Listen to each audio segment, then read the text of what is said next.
Assalamualaikum warahmatullahi ta'ala wabarakatuh បងប្អូនឥស្លាម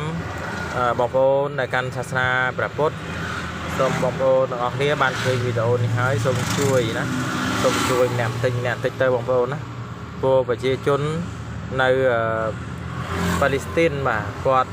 មានការពិបាកខ្លាំងមែនទែនគាត់កំពុងតែស្វែងរកជំនួយត្រូវការជំនួយអញ្ចឹងបើសិនបងប្អូនទាំងអស់គ្នាមានសទ្ធាជ្រះថ្លាមិនថាបងប្អូនកាន់សាសនាព្រះពុទ្ធមិនថាបងប្អូនកាន់សាសនាឥស្លាមទេបើមានសទ្ធាជ្រះថ្លាសូមជួយណាម្នាក់បន្តិចទៅដើម្បីជួយទៅដល់គាត់ណាព្រោះពិបាកមែនទែនបងប្អូនបាទឃើញនៅក្នុងវីដេអូនេះស្រាប់ហើយណាគឺពិបាកសឹងតែមិនអាចពណ៌នាបានឃើញហើយចង់ស្រក់ទឹកភ្នែកបងប្អូនបាទអាណិតមែនទែនហើយគ្នាក្មេងគ្នាចាស់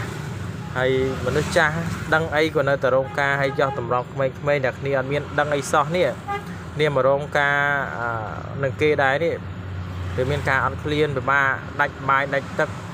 ខ្វះម្ហូបខ្វះស្បៀងបងប្អូនដូចទីស្រាប់ហើយអញ្ចឹងប្រជាពលរដ្ឋនៅប៉ាឡេស្ទីនគាត់ពិបាកខ្លាំងមែនទែនបើសិនជាបងប្អូនទាំងអស់គ្នា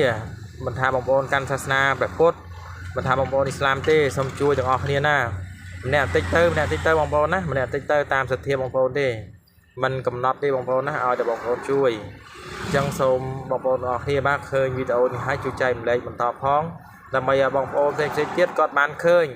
ហើយគាត់នឹងផ្ដល់ជំនួយតាមរយៈខ្ញុំតាមរយៈបងប្រុសម្នាក់ដែលគាត់កំពុងនៅបង្ហាញមុខនៅលើវីដេអូនេះស្រាប់អញ្ចឹងជាចុងបន្ទុយវីដេអូសូមបងប្អូនទស្សនាវីដេអូនេះទាំងអស់គ្នាណាសូមជួយបងប្អូនសូមជួយណា